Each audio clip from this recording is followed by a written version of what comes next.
প্রথমেই আপনি আপনার রেড বুল সিমের যে অ্যাপস আছে ওই অ্যাপসে চলে যাবেন। অ্যাপসটাতে অবশ্যই লগ ইন করে রাখবেন। অ্যাপসে যাওয়ার পর নিচে দেখুন মোর মানে থ্রি ডট, এই থ্রি ডটে আপনি ট্যাপ করে দেন।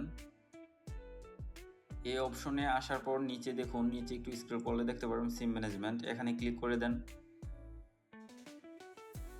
তারপর দেখুন এখানে 4টা অপশন আসছে। একেবারে নিচে যে অপশনটা লাইন ক্যান্সেলেশন, এইটাতে ট্যাপ করুন।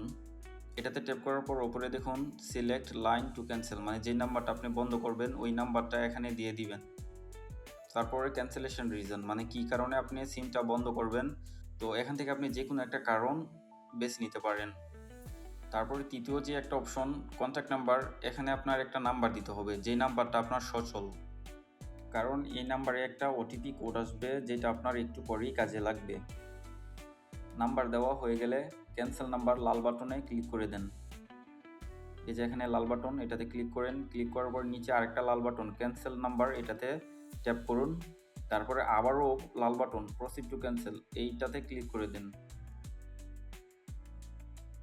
একটু আগে যে আপনার একটা সচল নাম্বার এখানে দিয়েছিলেন, ওই সচল নাম্বারে একটা ওটিপি কোড যাবে, ওই ওটিপি কোডটি এখানে দিয়ে দিবেন। ওটিপি কোড দেওয়ার পর কন্টিনিউ বাটনে ক্লিক করে দিবেন।